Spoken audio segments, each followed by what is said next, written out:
All right, Shalom. Make sure we good. All right, Shalom. Time. All right, Shalom, Shalom. I want to start off by giving all praises, honor, and glory to Yahweh, Ba'ashem, Yahweh Shai, Ba'ashem, Rakak Wadash. I want to say and give double honors to the apostles and the elders, the great millstone, for teaching us this word in truth and sincerity and for ruling well. Salutations to the elect, Lord willing, with some of those men and women who believe and fear the name Yahweh Ba'ashem Shai. And our brother Gabar YAHAWADAH from GMS Hawaii, coming to you with another lesson. And this lesson is entitled Circumcision, Biblical, or Bible. I should say biblical. It should say biblical, Salakia. Biblical. Yep. Hopefully it's not right. Biblical understanding. I'm just changing the title, so just bear with me. Right. Or I should say a biblical understanding, right? So again, the title of this lesson is Circumcision, a Biblical Understanding. And when you refresh your page, you'll see it corrected. And this lesson was inspired by a video that I was watching earlier this evening, my time.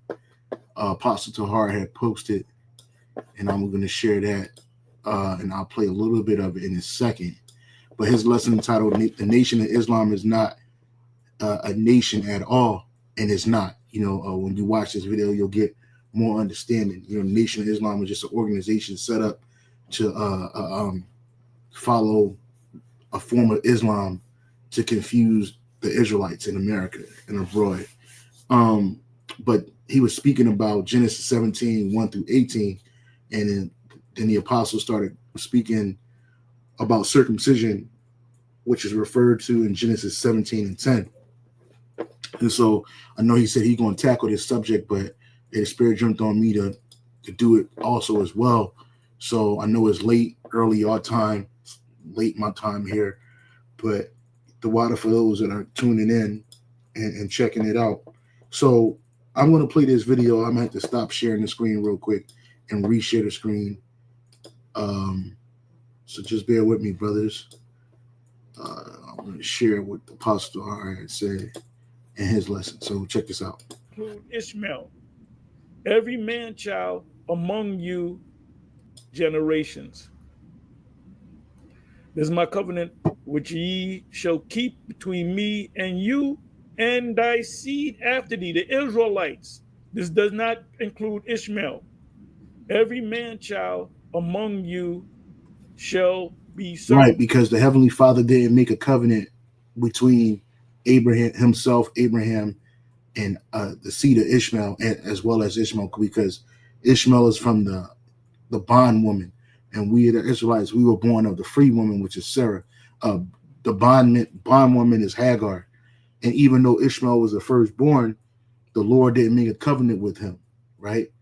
Right. Ishmael was just born after a need of the flesh of Abraham. He wanted to have a son. At the time, Sarah was barren, so she gave up her maidservant, right, to be basically a surrogate mother for them, so she can appease her husband. But the Lord blessed Sarah's womb, even in her old age, that she would bear a child, right? And that seed was going to be the seed in which was going to be that covenant. Those blessings was going to follow through him, Abraham, Isaac, and Jacob, and then the 12 patriarchs, and then on to us today as the Israelites. Okay, just giving you a little background. I'm going to go ahead and play. Circumcised. Now that is a covenant, you and thy seed after thee, the Israelites. This does not include Ishmael. Every man child among you shall be circumcised. Now that is a covenant, and that covenant goes to all your sons, Ishmael, Isaac, the 6 sons of Keturah. If you had Edomite slaves, they had to get circumcised. That was in your household. Mm-hmm. Now you got guys like Vocab saying, see, the covenant went to the other nations. The circumcision. Yeah, that's one covenant. But the ultimate covenant which was the laws, went to Israelites. Yeah, Con, just bear with me real quick, brothers. Just give me a second.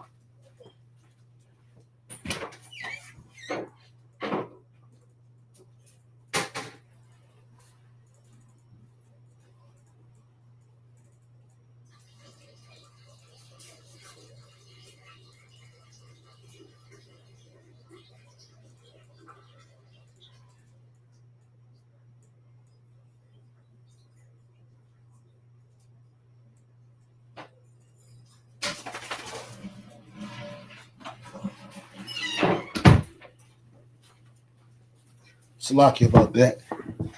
Under, down. Salaki about that. So let me play this again. The 6 sons of Keturah. If you had Edomite slaves, they had to get circumcised that was in your household. Now you got guys like Vocaz saying, see, the covenant went to the other nations. The circumcision. Yeah, that's one covenant. But the ultimate covenant, which was the laws, went to Israelites. Esau wasn't keeping the laws because they didn't get the laws. Right. Esau didn't keep the laws. Ishmael didn't keep the laws. The 6 sons of Keturah, they didn't keep the law because it wasn't given unto them, even though their father Abraham knew it, and they might have practiced aspects of it, but them as a nation, as they grew, they were not a part of this, right? Only the children of Israel, okay? Because we're near and dear to Yahawah SHAMAYAWAN, not these other nations.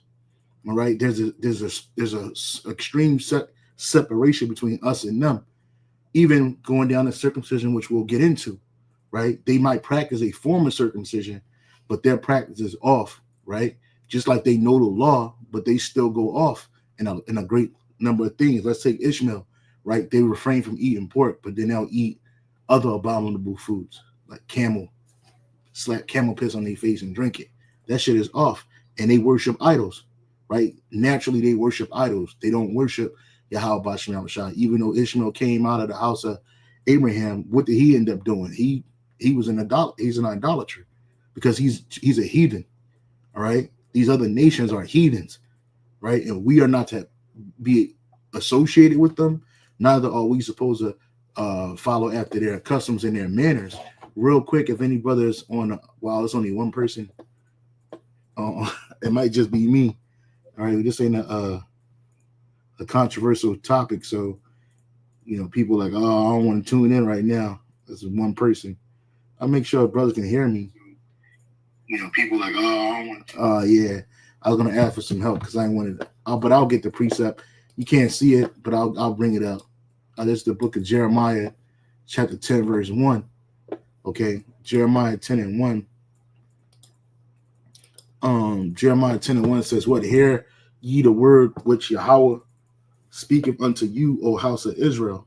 Thus saith the Lord, Yahawah SHAMAYAWAN, learn not the way of the heathens, and be not dismayed at the signs of heaven, for the heathen are dismayed after them. Right? So the ways of the heathen is their idolatry.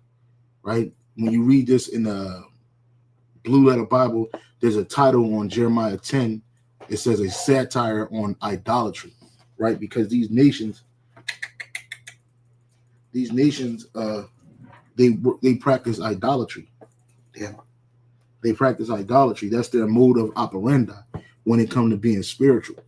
And so the Lord prohibited us from doing that, right? This again, what separates us from these nations is these laws, statutes, and commandments, which were given to our forefathers, right? And in this world that we live in today, they would have you think that those laws no longer matter. Those laws are done away with. Those laws are archaic, barbaric, right? Because this is how the heathen look at us. We're going to talk about circumcision, and the heathens looked at circumcision as a barbaric thing because for the most part, they're uncircumcised. And they've always been uncircumcised. Look at the Philistines, right? With King David and King Saul, they had a battle about who gonna get the most foreskins, man, from them Philistines, man. And David, he won, right? He killed all them Philistines, brought back bag of foreskins from all the bodies he had took down, right? Because these uncircumcised Heathens, not only are they uncircumcised in the flesh, but in their heart, they're extremely uncircumcised. That's why they do idolatry, right? So let me play some more of what Apostle Hart was saying. The laws is given to the children of the sons of Israel in the wilderness. Esau was living in their land. They were north of the wilderness. We were right below the Edomites at that time. So the Lord didn't pass a tablet to Esau, because they're none of the Most Highs. Right. And ye shall circumcise the flesh of your foreskin, the male children, and it shall be a token or a sign of the covenant between me and thee and you. And he that is 8 days old. Now there's a scientific reason why you got to wait 8 days. What's the reason? Your blood, I believe that's vitamin K or vitamin K2 that you can you can pick up on it, Apostle Ramla, because he was the one that first gave it to me many years ago. But I believe it's vitamin K is clot your blood. You know, when you bleed out, put a band-aid, then the blood stops because it clots. So your blood begins to clot when you're in 8 days. Yep. I'm not going to go all into it. I may do it on another video. I might go to Google and see and go into the science. So there's a science to the law. Right. So that's what I want to bring out in this lesson, the science to the law, right? Because a lot of people think that these laws are just arbitrary. They bind you. And I'm gonna stop sharing this, and I can start bringing out the information. Salakia, just bear with me, brothers. I'm gonna share the screen again. Right. So a lot of people look at the laws of the Heavenly Father as if they barbaric, right? As if they're just there to oppress you, right? Yahawadah said, "What? Take on His yoke. His yoke is light." Right. Matter of fact, there's a great scripture to kind of back what I'm saying up. This is the book of 1 John, chapter 5, verse 3. Right. It says, "For this is the love of the Most High, that we keep His commandments, and His commandments are not grievous." Right? You look up that term for grievous in the Greek, it is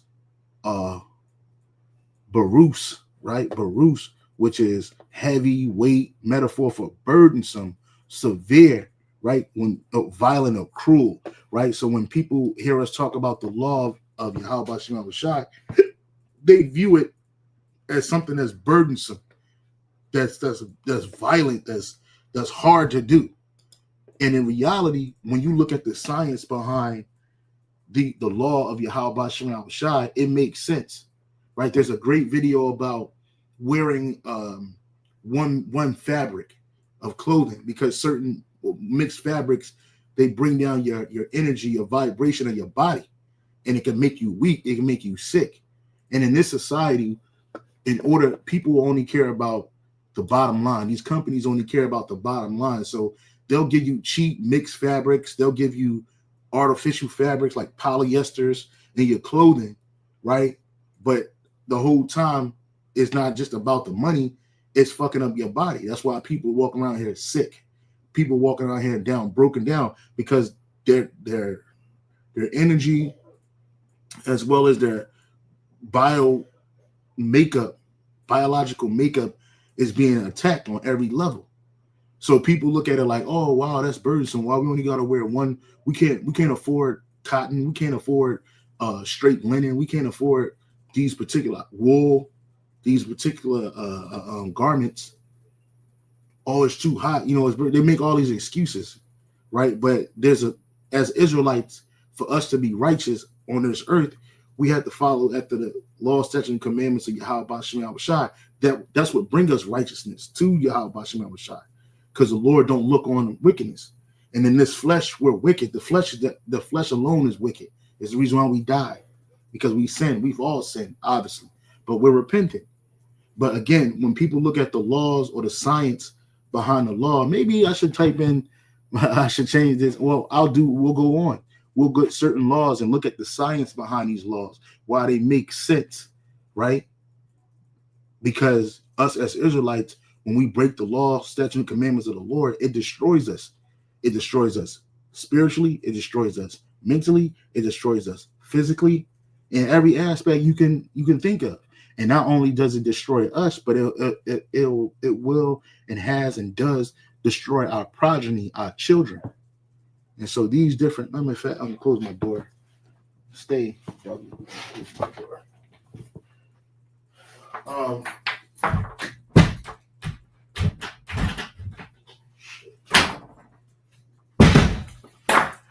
Right. So these laws, when it comes to the other nations, they look at it like, oh man, this is crazy. We can't do this. Right? It don't feel good. It don't, and that's what the lust of the flesh is all about. Feeling good. These nations, they've always done things to appease the flesh, and then they try to flip it around and call it spiritual, just like Jake has.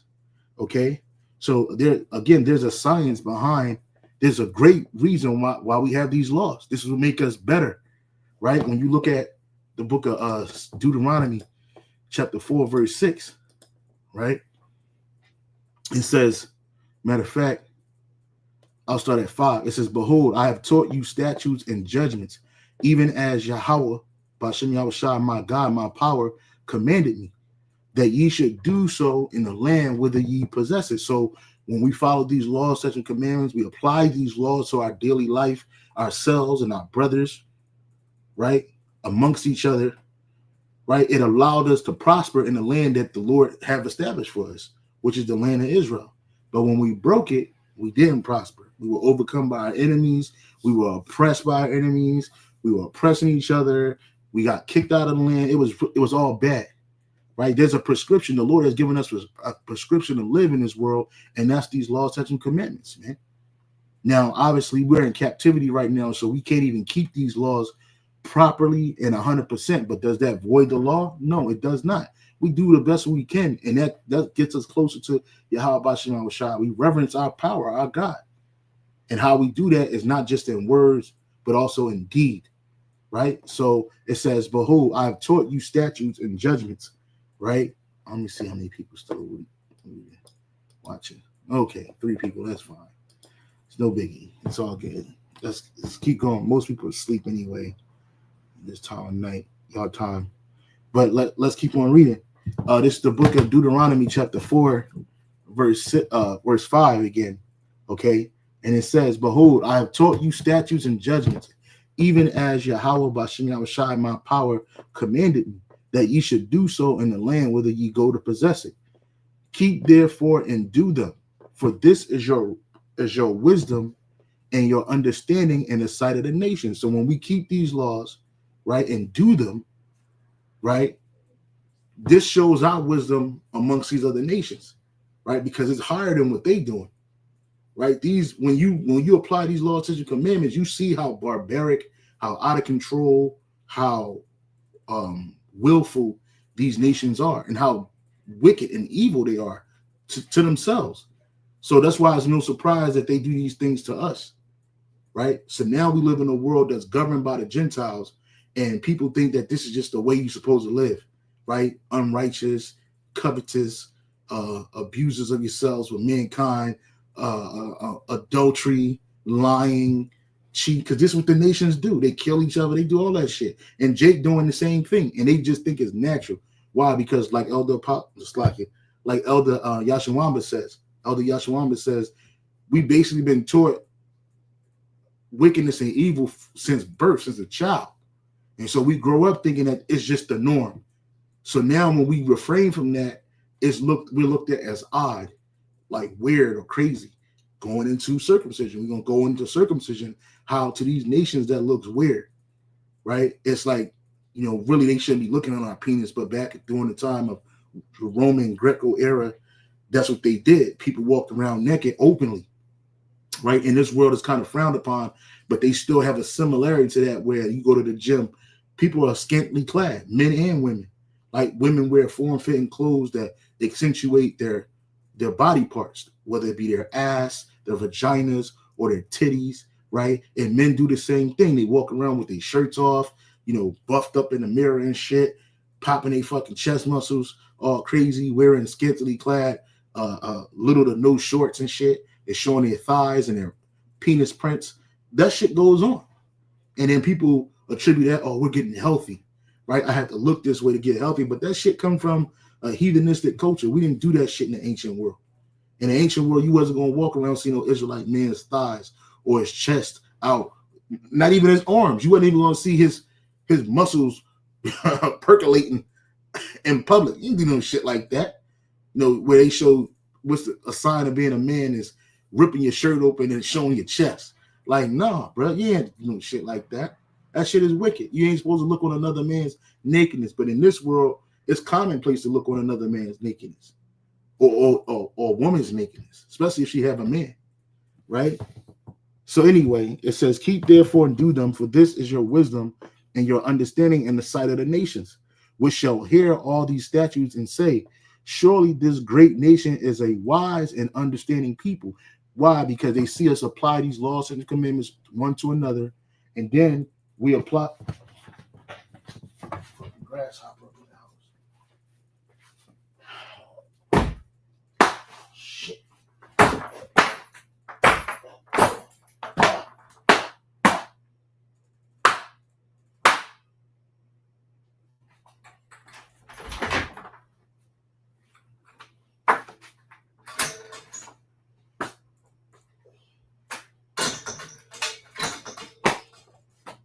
Slocky about that. We apply them.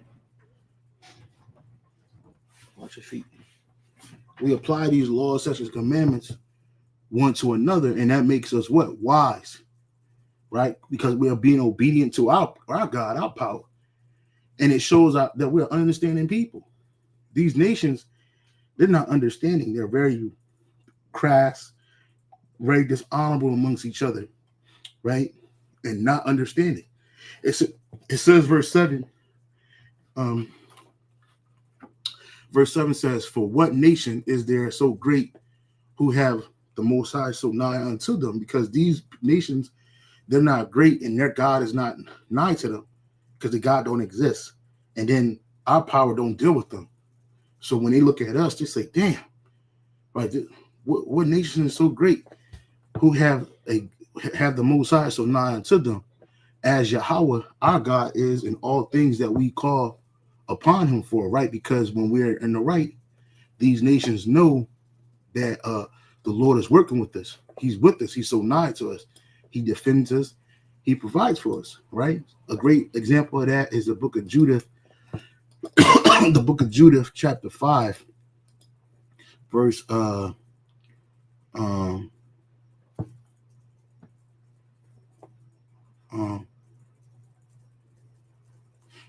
verse 5, chapter 5, verse 17, right?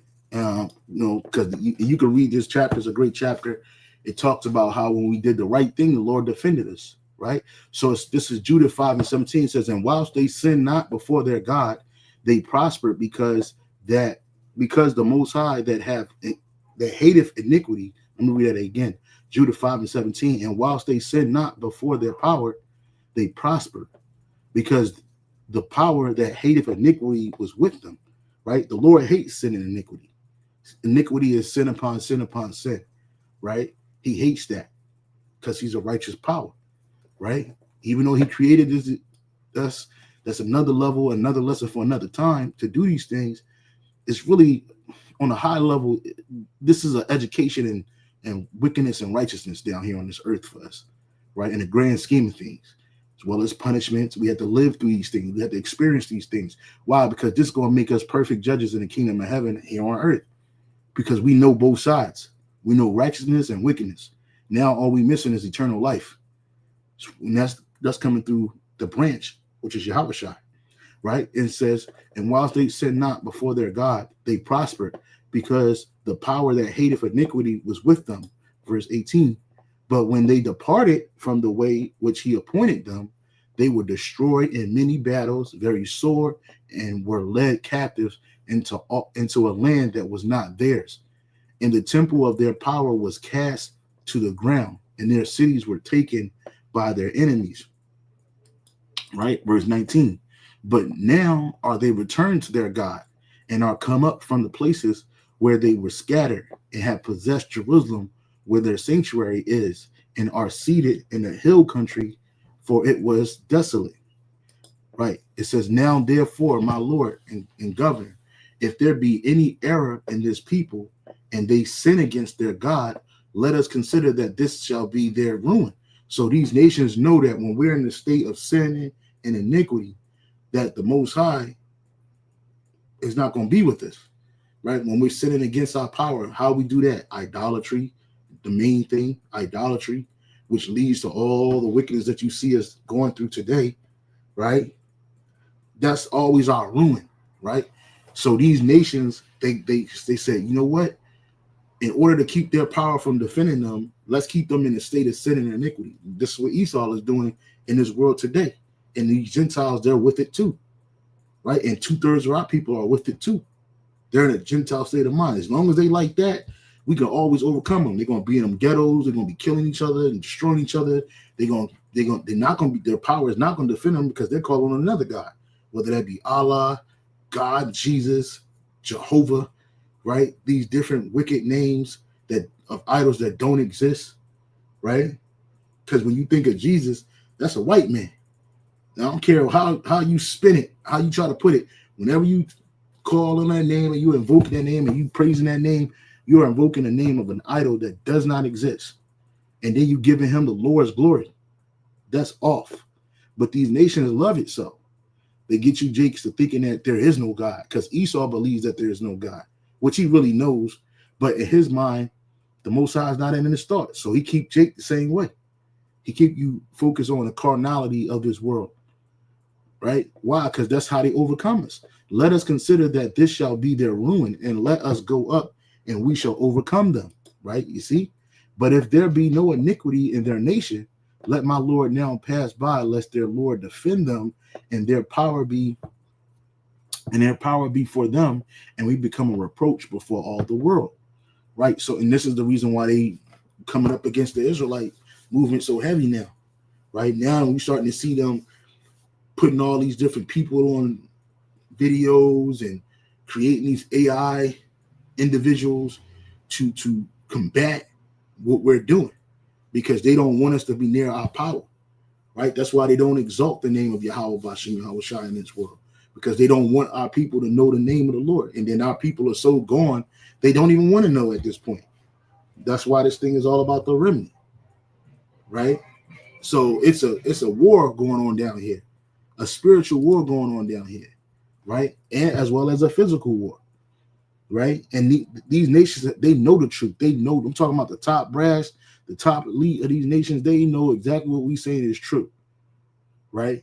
And they try to fight against it, but they're gonna lose, because the Lord, He loves His people, His elect, His remnant that's down here. Okay. So with that being said, I want to go into circumcision, some of the information that I looked up on ChatGTP, as well as make sure I got the pasta cards for you. As well as what is this? Yeah. So going into circumcision, the science behind the laws, man. Matter of fact, I'm circumcision of biblical understanding. I'm gonna change this title again to the science of circumcision, a biblical understanding, right? Because it makes sense for us as Israelites to the science of the law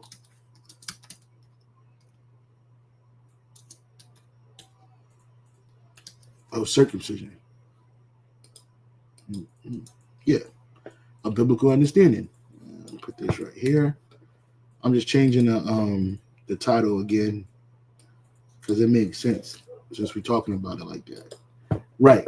So again, some of the information that I looked up about this, because I thought it was really interesting.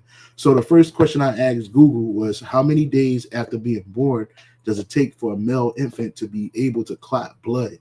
And it says newborn babies, including males, are born with low levels of vitamin K, which is essential for blood clotting, right? So if you're going to circumcise a Israelite child, an Israelite boy, an Israelite male child or a boy, an Israelite boy, you can't do it no earlier. You can't do it prior to 8 days, right? Right. Esau says 7 to 10 days. Why? Because first of all, this is a sign of the covenant that the Lord established with our forefathers, Abraham, Isaac, and Jacob, right? Starting with Abraham, our forefather Abraham. Okay. So his son would have died, like Isaac would have died if he was circumcised prior to the 8th day. Why? Because he would have bled out, right? And Apostle Tahar had mentioned that in his video. So it says newborn babies, including newborn babies, including males, are born with low levels of vitamin K. Even when you go to the hospital now to get you out of the hospital quicker, they'll give the child a vitamin K shot to enhance their ability to clot blood, right? As well as a whole bunch of other stuff. It says, which is essential for blood clotting. And this deficiency can lead to bleeding problems. However, the ability to clot blood typically develops within a few days after birth. With most babies reaching normal clotting factor levels by about 7 to 10 days of age. So this is right around the same time as the 8th day. This is the reason why the Lord said the 8th day. Now, how would the Lord know? How would Abraham and YAHAWADAH, first and foremost, how would the Lord know these things? Because he created these things. So he knows the body. He knows what happens if it's done earlier, and what the problem will lead to. So that's science in itself. Back then, in the ancient world, the Heavenly Father knew this, and he gave his understanding to Abraham, right? Why didn't the Lord say on the 3rd day or wait till he's 17 years old to do it? No, he did it earlier. Why? Because one, it's a lot of factors in circumcision and understanding circumcision, right? Like there's the fact. Let's what are some of the problems? Let's check this out. What are some of the problems that can happen if a man, an adult male is circumcised at a later age? Like, what are some of the factors that can happen, right? So it says, while adult circumcision is generally safe, potential problems can include bleeding, infection, pain, that's the most part, and in rare cases, issues with foreskin healing or sensitivity. So when you're a child, when you're a baby, a newborn baby at the 8th day, you don't really go through these things. It's like for like when you're a male, right? You get erections. When you're a child, a baby, a newborn baby, you ain't getting no erections, right? Like newborn babies not getting no erections out of the womb. At least not something where it hurt, because the skin stretches, right? So that can make it painful. And you can't control your erections as an adult male. It comes and goes as the body, as blood flows and the mind gets aroused, and the physical reaction as blood flows to the pineal glands and it expands. And so, when you go when you get up in the morning and you have to urinate, typically you have a morning erection. Well, imagine getting circumcised. Imagine getting circumcised, right? And you out of the hospital, you fresh out of the hospital, and you going through this shit. That shit is painful, right? Why is it painful? Because again, it not only does that affect the area hurt even more, and you aware of it. When you're a child, you ain't really aware of that kind of pain. So it's easier done early. And then what happens is infants sleep most of the time anyway. And a lot of your healing comes when you're sleeping, right? So infants, he sleep all day. His rod ain't getting hard and nothing like that. His skin ain't expanding, to that area. So it's easier for the child to heal for that versus a grown man. But even still, some brothers, I know particular brothers that have done it, and that's a great example of faith, right? But the point of the matter is, this is the reason why it's best done at an infant age. So it says, while adult circumcision is generally safe, potential problems can include bleeding, infection, pain, and in rare cases, issue with foreskin healing or sensitivity, right? It says common complications, bleeding. As with any surgery, there's a risk of bleeding, which can usually be controlled with pressure, absorbable gelatin sponge, and electrocuratory or ligatures. Infection is a possibility, but rare when performed under sterile conditions. Pain is common after surgery, but used.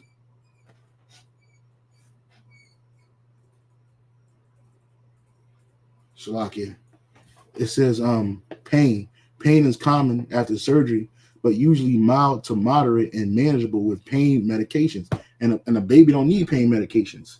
Swelling. Some swelling is expected after surgery, but it should subside in a few days. Hemotomia, collection of blood under the skin can form, which may require drainage. See, poor cosmesis. The appearance of the penis after healing can sometimes be less than ideal, though it's generally not a major concern. Then you got tearing of the sutures, especially if a patient has an erection before healing is complete. So it's a lot of problems. So this is another reason why I see why the Lord put it to when you are born, a newborn baby, an infant. You ain't got to go through all of that, right? That's typically not an issue. Okay, see if we're on common board. Nothing. Okay, cool.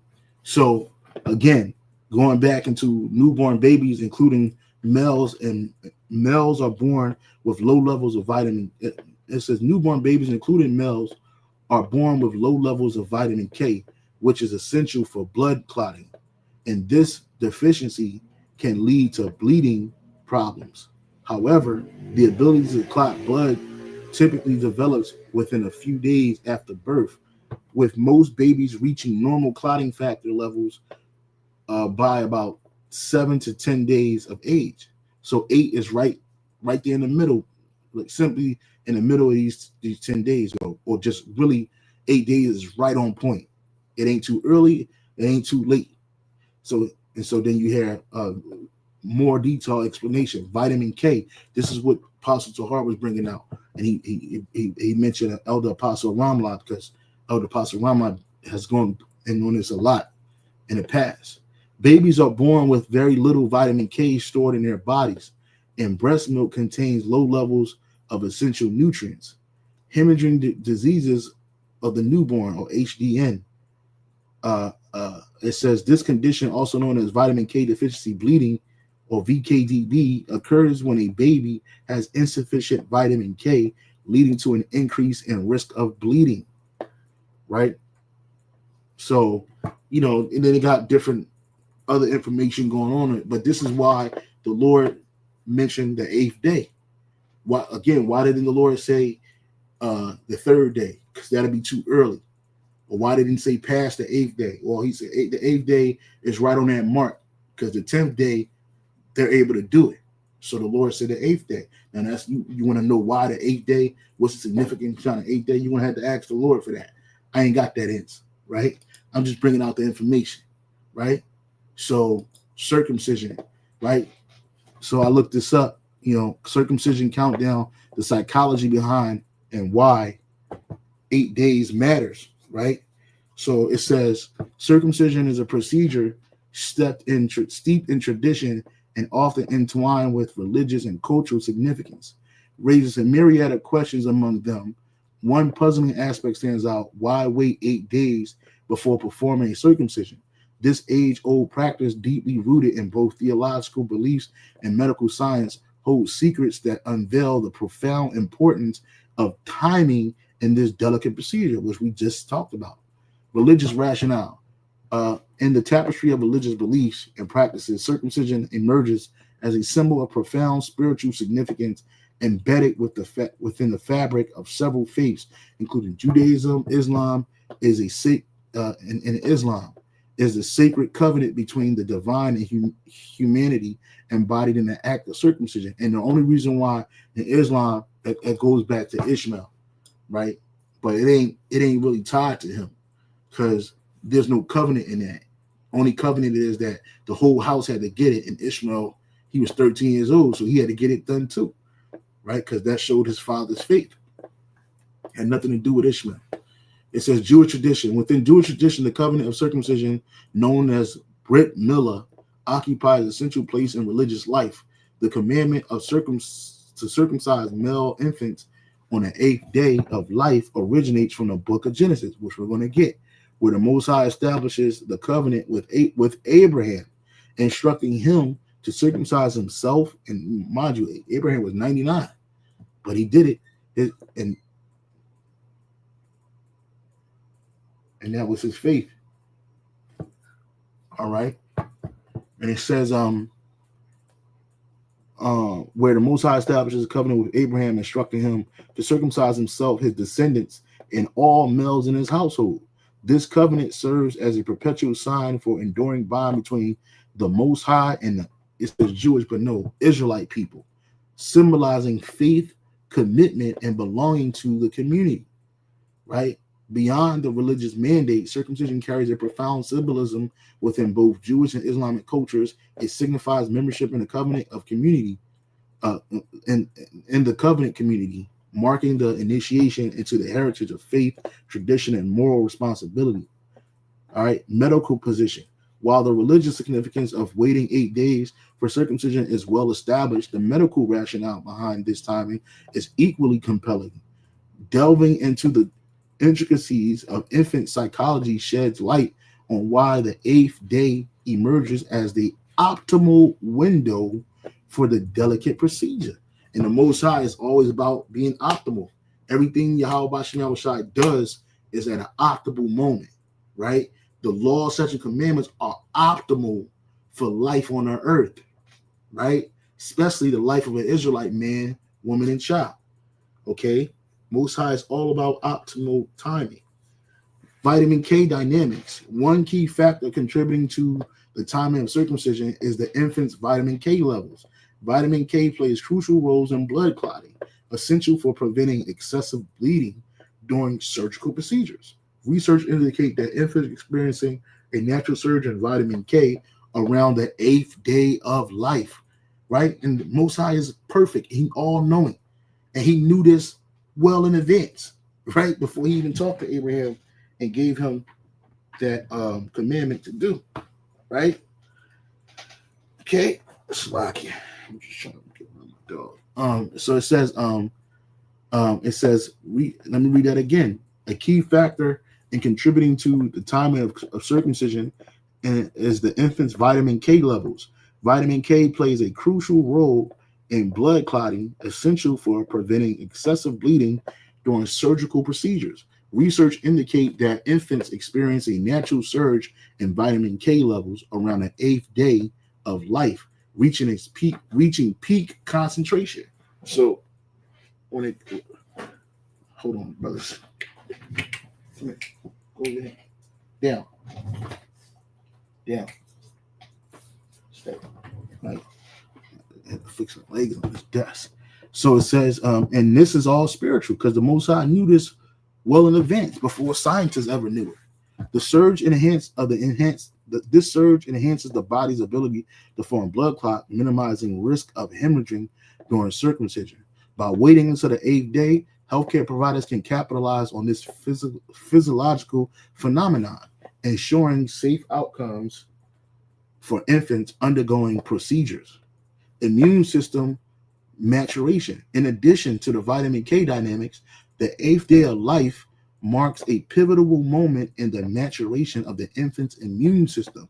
During the first week of life, newborns undergo a rapid transition as they adapt to the extrauterine environment.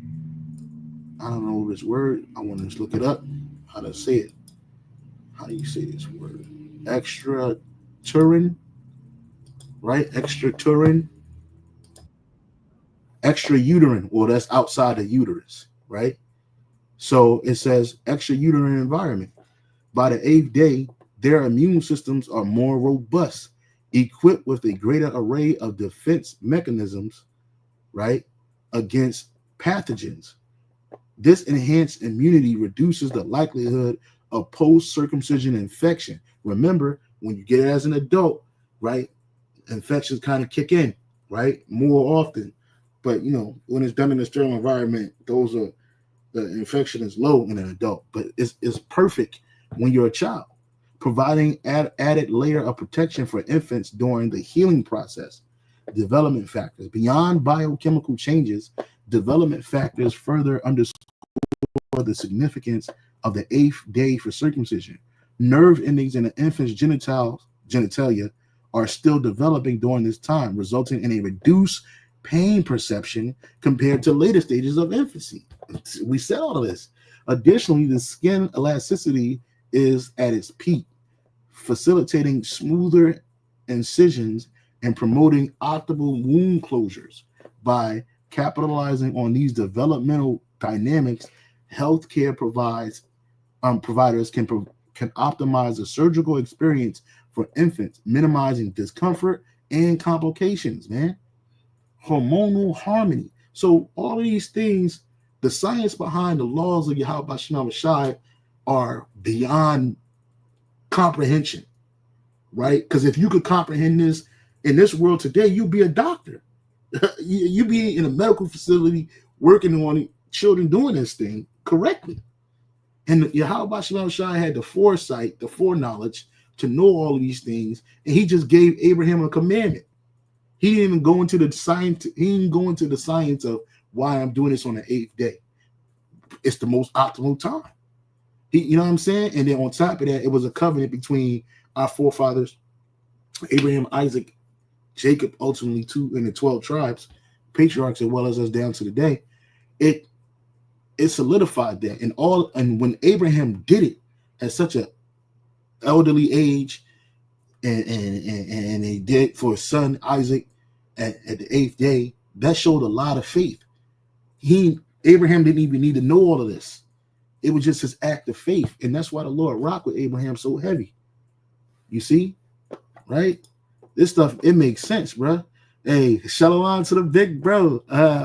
My man, my elder Pashai online, man. He up early. Optimal means the best, most favorable, or most desirable or special. And the Lord always wants the most optimal thing for his people. He wants the greatest things for us. We're the Israelites, man. You know what I'm saying? And Jake and the world don't want that because they don't understand it. They don't understand YAHAWADAH. So optimal means the best, most favorable, or most desirable, especially under certain constraints or conditions, right? So the law is an optimal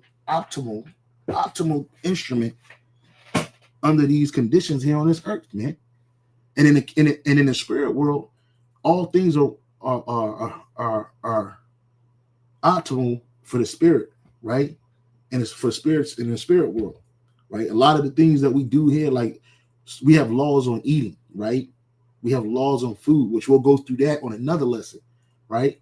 We have laws on clothing, which we'll go through that on another lesson. You got laws on adultery, right? You know, why it ain't just about, curtailing the lust of the mind, but it stops a lot of confusion, and we'll go through that on another lesson. The laws of YAHAWADAH are optimal. If the world was ran by these laws and had to follow these laws, the world would be in an optimal place, right? But wickedness is in the earth, so things are.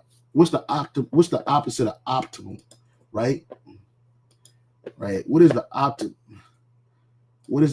of optimal?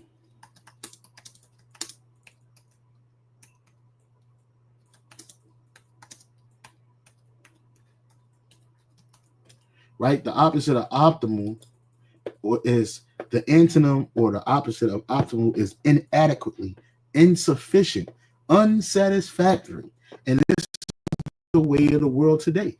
The way that world is operated is in an inadequate way. Even though Esau tries to make it his technology superior, it's really inferior to the way of YAHAWADAH.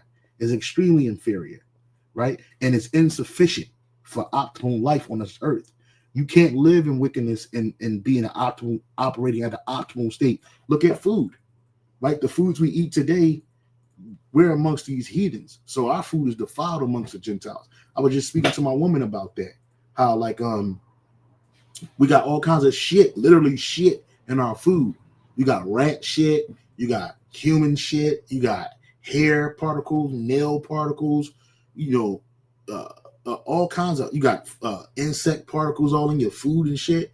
It's fucked up. In the ancient world, when King Solomon was ruling, if a fly landed on one of his plates, he threw that shit away. He didn't say melt it down and make a new one. He got rid of that shit. Right? That's because nothing in his kingdom was silver anyway. It was all gold. So, but if a fly landed on his plate, what did he do? He got rid of that shit. Matter of fact, let me see if I can find that. Because King Solomon was the wisest man on earth. So he knew all what, and that was Yahawashi. So he knew everything through the spirit and power of Yahawashi. I think it's in the Bible. Let me see. I think it's in the Bible. I thought it might be in Josephus. I'm thinking about Josephus, but I think it's in the Bible.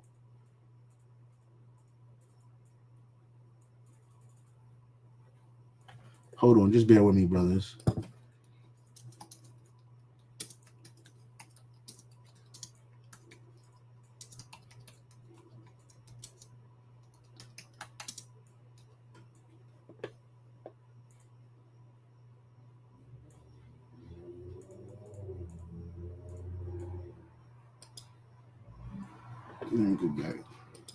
So we got this right here. I'm just going to read this here. I'm not going to go into it. So it says, if a fly landed on King Solomon's plate, it would be a minor, albeit potentially unsanitary event, as flies can carry bacteria, other pathogens. However, the biblical King Solomon's life and reign are the focus of the question, not the hypothetical scenario of landing. King Solomon was a king in the United Kingdom of Israel, known in the Bible for his wisdom, wealth, and construction of the temple. The Bible portrays Solomon as king, great power, influence, but also as a man who eventually strayed. It was somewhere. I read it. I don't know if it was a Josephus. It might have been in the book of Josephus, but I thought it was in a Bible too. But I know I'm kind of going off from when I'm speaking about, but I'll get back to the point. If any brother on the comment board knows where that's at, can you please post it? But the elder Pashai posted Proverbs 29:2. When the righteous are in authority, the people rejoice, but when the wicked bear rule, the people mourn. Exactly. And that's what you're seeing today. These people in the world, they think they're having fun because they're giving into the lust of their flesh. But in reality, these people are in a state of mourning. The whole world is in a state of mourning. But Esau gives you this bullshit to make you feel like it's a fun thing to be here under his rulership.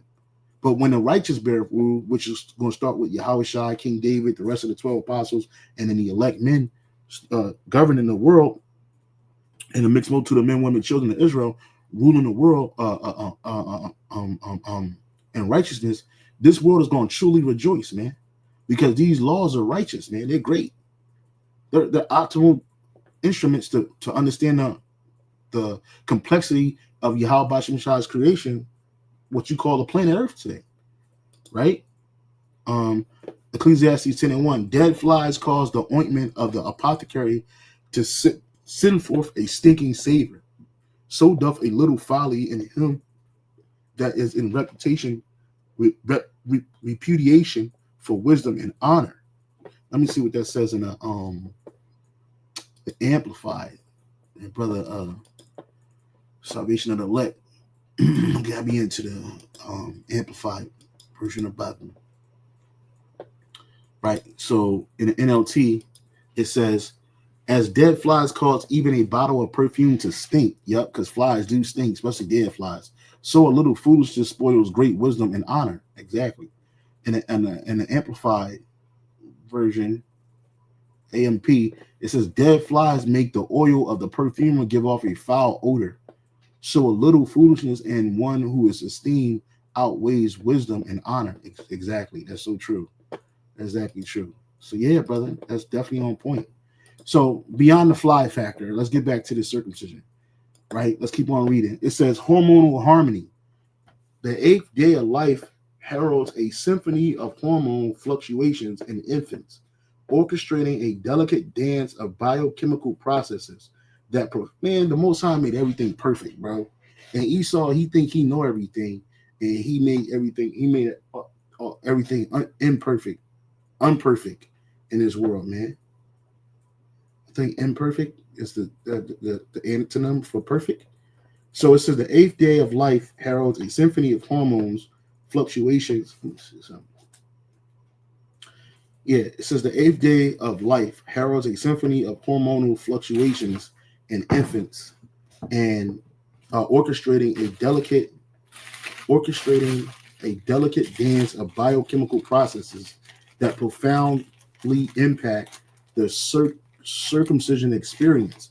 From cortisol to testosterone, these hormones contribute to a harmonious environment conducive to a successful outcome and enhanced healing, man. So the Most High, the 8th day wasn't just a regular day, right? It wasn't just a arbitrary day in which he decided the male child should be circumcised. All of these factors play a huge role in that, you see. But the heathen, they could never understand that, right? They could never fathom that because the Lord ain't dealing with them, right? And then the only thing they could do was get upset because it looked foreign to them, right? Which, again, you ain't supposed to be looking on the man's nakedness anyway. But them Greeks, they didn't care. They didn't care, these heathens, right? They did that kind of shit. That's what they was into. And they're into it today. It says cortisol calmness. As infants approach the 8th day of life, cortisol levels exhibit a notable surge. This stress hormone, often associated with fight or flight responses, paradoxically serves as a natural anti-inflammatory agent when present in controlled concentrations. By modulating inflammation and pain perceptions, cortisol fosters a sense of calmness and comfort during and after circumcision. That's why you don't hear the babies losing their mind, crying all crazy, right? The Lord created a natural environment that's conducive for this covenant that the Israelite male child is coming into, right? So for us brothers, that got circumcised when we were infants, man, hey, it's maximized, man. It's awesome, and the women like it. So anyway, it says again, by modulating inflammation and pain perception, cortisol fosters a sense of calmness and comfort during and after circumcision. Infants undergoing the procedure on the 8th day may experience reduced discomfort and faster recovery, thanks to the soothing effects of cortisol. Testosterone thrives. Testosterone, the primary male sex hormone, also plays a pivotal role in the circumcision process. Around the 8th day of life, infants experience a surge of testosterone levels, influencing tissue elasticity and wound healing. This hormonal boost promotes optimal, remember that word optimal, the Most High want everything perfect, right? The Lord does not want nothing messed up, half-assed. It got to be perfect. Like the scripture says, as your Father in heaven is perfect, be ye perfect as your Father in heaven is perfect, man. Right? See, Jake, they see the law as like something that's burdensome, which I mentioned earlier, but it really is perfect, man. Right? But because you are motivated and governed by your flesh, right, you think that this is wrong. Right? You think that, the turtleneck is cool. You know what I'm saying? You think that, giving into your flesh and doing what makes you feel good for the moment is worth more than doing what the Most High YAHAWADAH commanded us to do. Right? This hormone boost promotes optimal surgical outcomes by enhancing the body's ability to repair and regenerate tissue.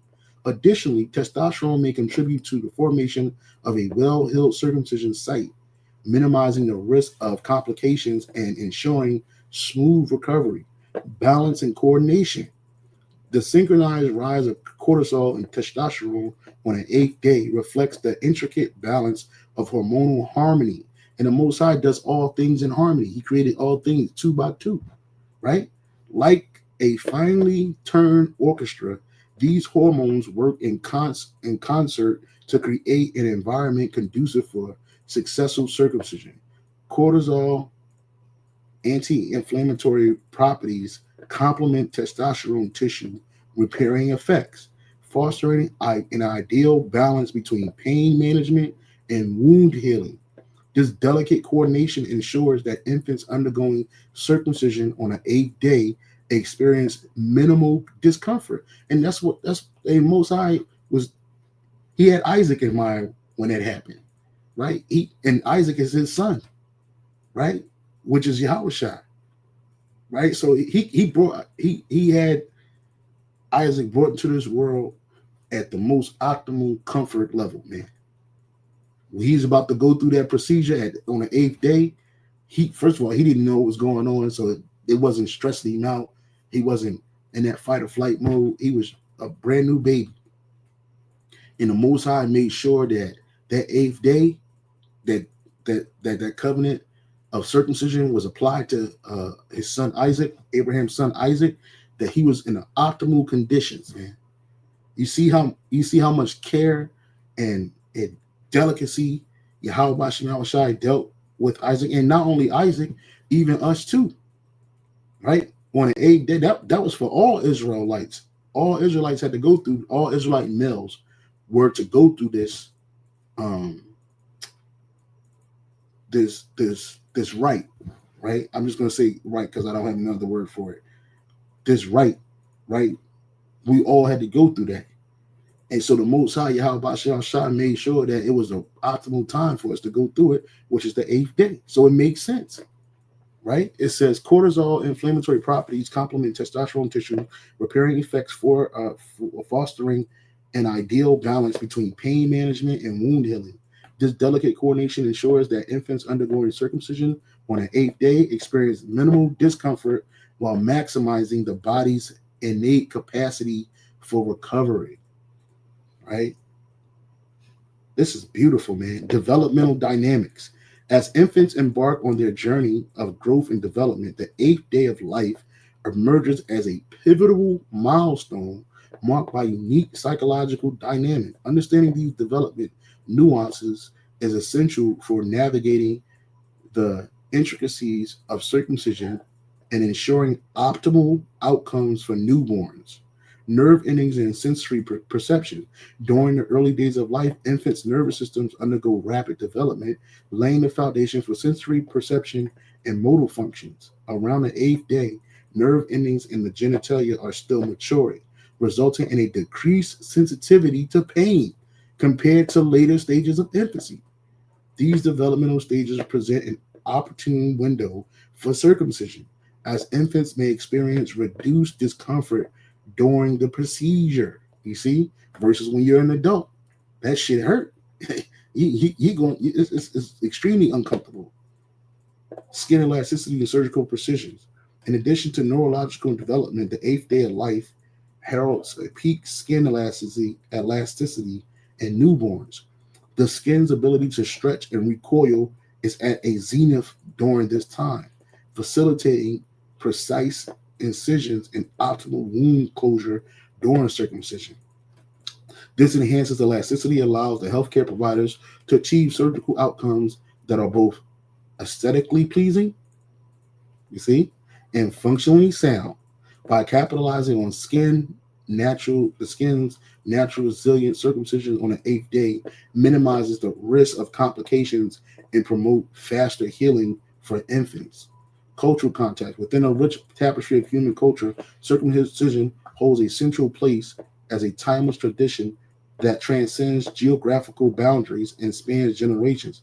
The 8th day tradition, deeply rooted in cultural and religious practices, carries profound significance for families around the world, symbolizing unity, identity, and continuity. Right. And I'm not going to read no more of that. It's beautiful, man. It's beautiful, man. In conclusion, in light of theological, medical, and cultural reasons behind the 8th day tradition, the significance of timely circumcision becomes clear. A Seattle breast circumcision, we understand the importance of this milestone and are dedicated to providing safe and compassionate eighth day circumcision. Yeah. So yeah, man, it's beautiful, bro. When you see the significance and you understand the science behind the law of circumcision. So with that, let's go to Genesis chapter 17, verse 1. Abraham in a covenant of circumcision. Pastor Hart was reading this chapter in his video. When Abraham was 90 years old and 9, so he was 99 years old, Yahweh appeared to Abraham and said unto him, I am the almighty power. Walk before me and be thou perfect. Remember, optimal, right? Be thou perfect. That Hebrew word there for perfect is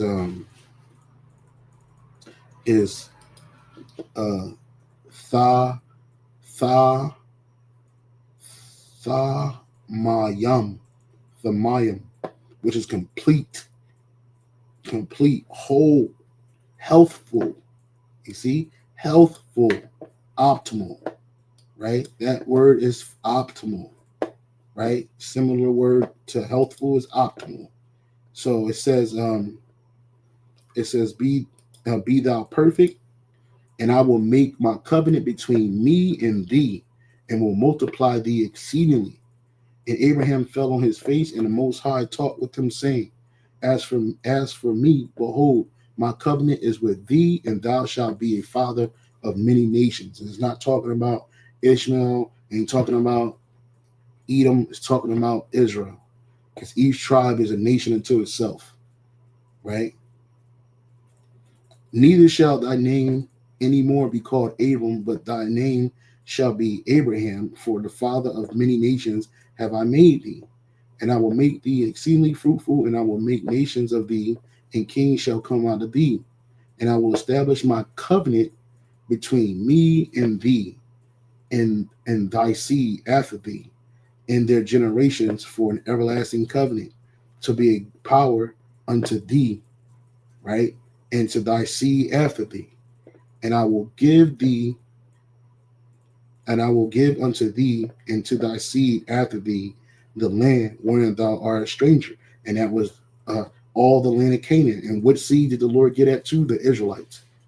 He didn't get at to the Edomites. He didn't give it to the Ishmaelites. He didn't get it to the Midianites. He gave it to the Israelites for an everlasting possession, and I will be their God. So Yahweh Bashem Yahushai is our God. And the Most High said unto Abraham, Thou shalt keep my covenant, therefore thou and thy seed after thee in their generations. And that seed was the seed of Israel, right? Real quick, the book of Romans, chapter 9. Romans, chapter 9, verse 7. Neither because they are the seed of Abraham are they all children, but in Isaac shall thy seed be called. So Abraham's seed was called in Isaac. And we know Isaac had two sons, Jacob and Esau. Esau was the eldest, but that promise skipped him and went to Jacob. We know that. Y'all familiar with that story. So that seed is called in Isaac. It wasn't called in Ishmael, right? It wasn't called in the Midianites. It's called in Isaac. And through Isaac, you had Jacob and Esau. And let's keep on reading just to give you. It says, and that is they which are the children of the flesh. These are not the children of the Most High, but the children of the promise are counted for the seed. So that seed, those children that were of the flesh was Ishmael and the Midianite boys, right? Those 6 sons of Keturah, right? That children of the promise was Isaac. The children of the promise continued with Jacob, right? For this is the word and promise at this time. Will I come and Sarah shall have a son? We know that's Isaac. And not only this, but Rebekah also had conceived by one, even our father Isaac. For the children being not yet born, neither having done any good or evil, that the purpose of good of the most, that the purpose of the Most High according to election might stand. Not because the election was going to come out of Jacob, not Edom. Might stand, not of works, but of him that calleth. It was said unto her, the elder shall serve the younger. As it is written, Jacob have I loved, but Esau have I hated. Right? You see, the Lord hates Esau, but he loves Jacob because Jacob is that promise. So going back into Genesis chapter 17, Verse 10, it says, "This is the covenant which ye shall keep between me, you, and thy seed after thee." That seed was the seed of Israel. "Every man child among you shall be circumcised." That's the law. "And ye shall circumcise the flesh of your foreskin, and it shall be a token of the covenant betwixt me and you. And he that is 8 days old shall be circumcised among you, every man child in your generations, he that is born in the house or bought with money of any stranger, which is not thy seed." So whatever male child was in that house, they had to be circumcised. Whatever male that was in that house, they had to get circumcised that day. That day, everybody got circumcised. "He that is born in thy house, he that is bought with thy money, must needs be circumcised, and my covenant shall be in your flesh for an everlasting covenant." Right? So that everlasting covenant wasn't with all these nations, but it was with Abraham and the seed that came from his flesh. But all the men servants, all the children of those men servants, male servants, they had to be circumcised in that household. And that's what's going to happen in the kingdom of heaven. It ain't going to be one uncircumcised male walking this earth. All these males going to get circumcised on the 8th day when they're born, right after they're born.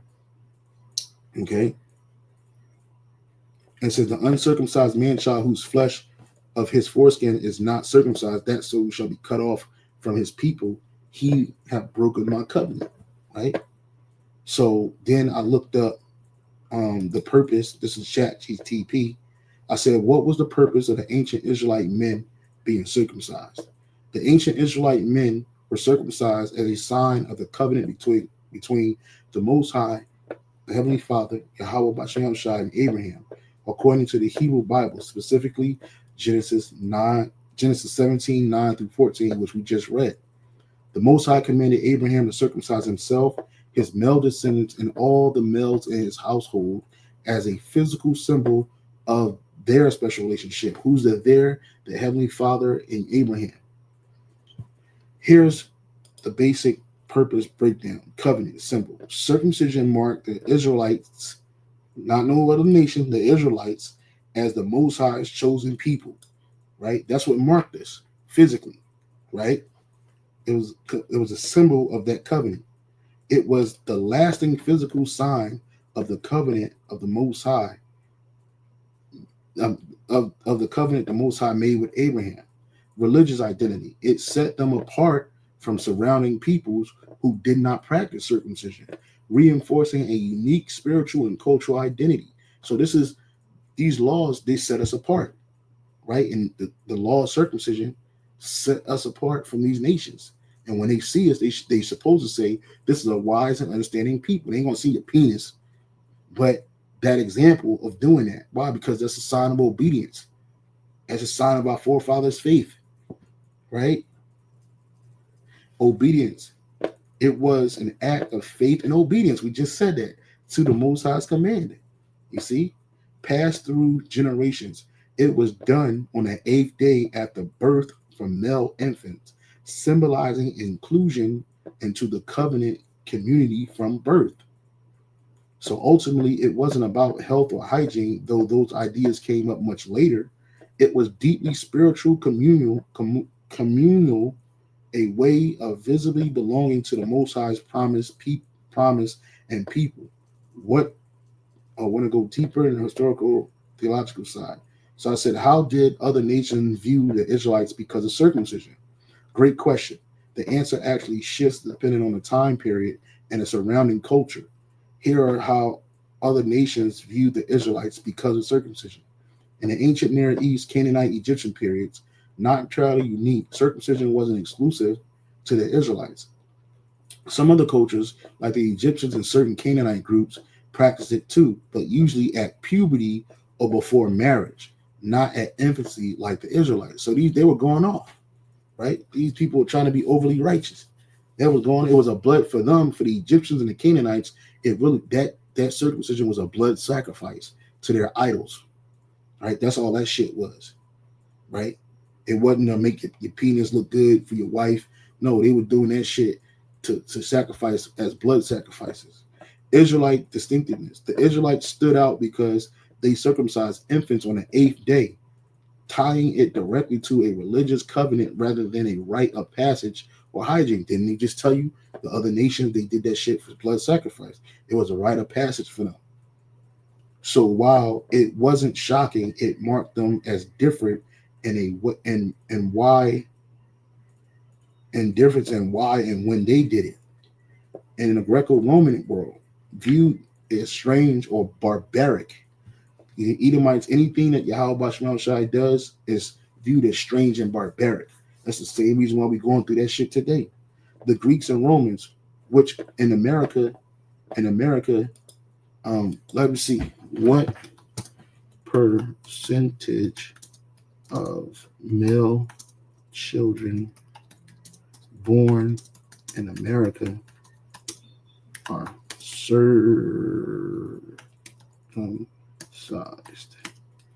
circumcised, right? It says in the United States, approximately 58.3% of male newborns are circumcised. Historical trend, the national rate of newborn circumcision declined from 64.5% in 1979, this is when I was born, to 58.3% in 2010. Recent data, the most recent data available from Centers of Disease Control Prevention, indicates that around 58% of baby boys in the United States were circumcised during a birth and hospitalization. Studies looked at the number of males circumcised in 2010 and 2017, concluded that the rate of male circumcision newborn and afterwards was 58% during that time. So the trend, it went down, right? Because at one time, America used to call itself a God-fearing country, right? They claimed they had something called blue laws and things like that. But then you see how this country just spiraled out of control into more wickedness. But that's because these are the same people that were ruling the Greco-Roman world, and they really looked down on it, right? It wasn't ideal. So it says viewed strange. It says in the Greco-Roman world, viewed as strange or barbaric. The Greeks and Romans, who valued the ideal male body, especially in gymnasiums and baths where nudity was common, saw circumcision as a mutilation, right?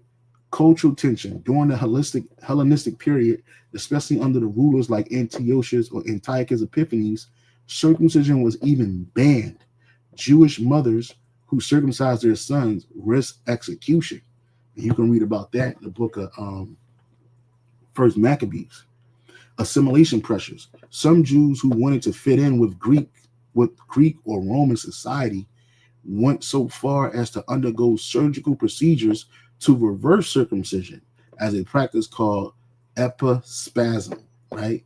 Which is, I looked that word up for epispasm, right? And not optimal. Nope. I thought I looked it up. I guess not. It doesn't matter. It's okay.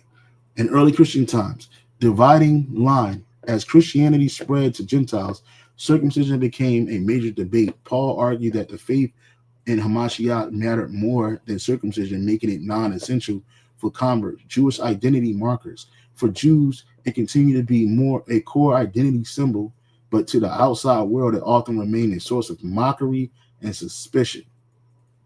Other nations saw Israelite circumcision as a sign of their religious exclusivity, and that's what we try to tell you.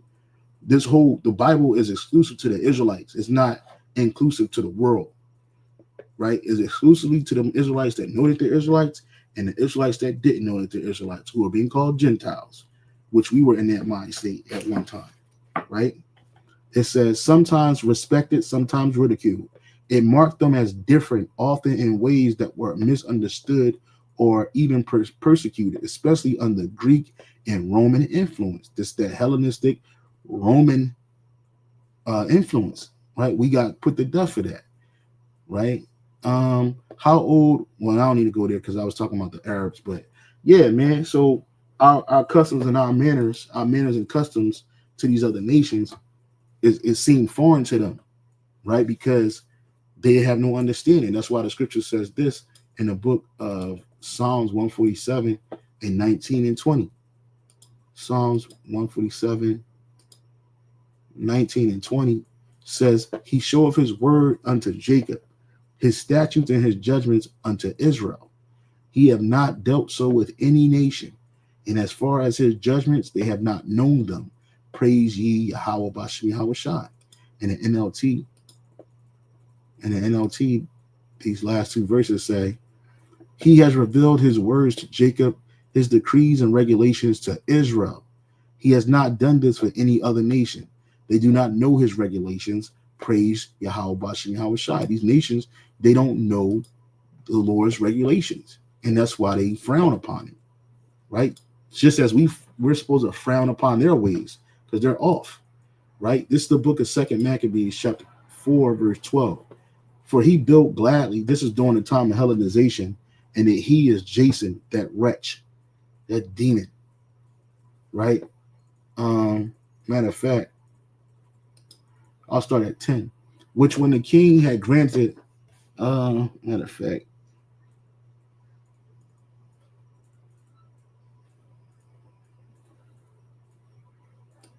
I'll start at 7.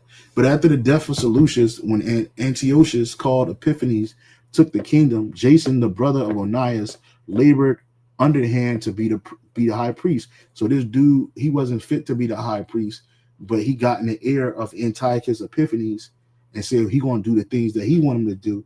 Just let him be that high priest because he wanted that office, right?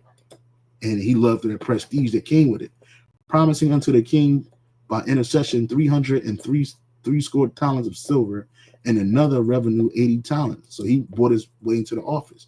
Besides this, he promised to assign 150 more if he might have license to set up a place of exercise, a gymnasium where they worked out naked, and for the training up of the youth in the fashion of the heathen. So he wanted to get the youth, right? This dude was a demon. And to write them and to write them of Jerusalem by the name of Antiochus. So he's going to change our name to Antiochus, man, right? Which when the king had granted, he had gotten into his hand the rule, he forthwith brought his own nation to Greek fashion. So Jason, this, I was about to call him a dickhead because he is, but this wretch, he ushered in Hellenism to our people, right? Right? He didn't care about the ways of YAHAWADAH Shai. This demon, he just wanted the high position, and he liked the Hellenistic point of view. And so this ushered in Hellenism, which turned our people into Gentiles, man. Right? So and the royal privileges granted of the special favor to the Jews by the means of John, the father of Eupolemus, who went ambassador to Rome for amity and aid, he took away by putting down the governments which were according to the law. He brought up new customs against the law. This dude Jason's a monster, for he built gladly a place of exercise under the tower itself, right? And brought the chief young men under his subjection and made them wear a hat, right? And when you read it in a GNT, it says this. It says, verse 10, the king gave his approval, and just as soon as Jason took over the office of high priest, he made the people of Jerusalem change to the Greek way of life, right? He ushered in Hellenism. He began by abolishing the favors that John had secured for the Jews from the previous Syrian kings. John was the father of Eupolemus, who later went to Rome to make an alliance to establish ties of friendship. Jason also did away with our Jewish customs and introduced new customs that were contrary to the law, right? With great enthusiasm, he built a stadium near the Temple Hill and led our finest young men to adopt Greek customs of participating in athletic events, bucket naked, because because of the unrivaled wickedness of Jason, that ungodly and illegitimate high priest, the craze for the Greek way of life and for the foreign customs reached such a point. And it's crazy because Esau today uses affluent jakes to do the same thing. Any philosophy, any way of life that Esau want to push on our people, he uses these wretched, wicked niggas to push out this vibration, to get Jake to follow it. Because of the unrivaled wickedness of Jason, that ungodly and illegitimate high priest, the craze for the Greek way of life and the foreign customs reached such a point that even the priests lost all interest in their sacred duties. They lost interest in the temple service and neglected the sacrifices. And that's what Jake is at today. Jake is, they so in love with this hedonistic way of life that they don't have no interest in the ways of Yahawah Shai. Just as soon as a signal was given, they would rush off and take part in the games that were forbidden by our law. They did not care about anything their ancestors had valued. They prized only Greek honors. And this turned out to be the source of all their troubles. For the very people whose ways they admired and whose customs they tried to imitate became their enemies and oppressed them. And that's what happened. The Lord gave us up to these people that we were following, and they destroyed us, man. They became our enemies and their oppressors. It is a serious thing to disregard the Most High's law, as you will see from the following events. Once, when the king was present for the athletic games that were held every 5 years in the city of Tyre, that worthless Jason sent some men from Jerusalem who were also enrolled as citizens of Antioch to take 222,500 pounds of silver to pay for a sacrifice to the god Hercules. But even these men did not think it was fitting to use such a large sum of money for a sacrifice. And so the money originally intended as a sacrifice to Hercules was used for construction of warships. And you can read on and on. But yeah, you know, these ways destroyed our people, man. And they destroy us today, right? Because they're unoptimal. The way the heathen is anti-Yahawah Shai and are not optimal for or conducive for life here on the earth. And that's why this man is going to be taken out, and everybody that follow him is going to be taken out and destroyed. And so with that, this has been the science of the law of circumcision, a biblical understanding. I hope you were edified. I hope you gleaned some information that was useful from this lesson. And with that, I'm going to say shalom and on to the next.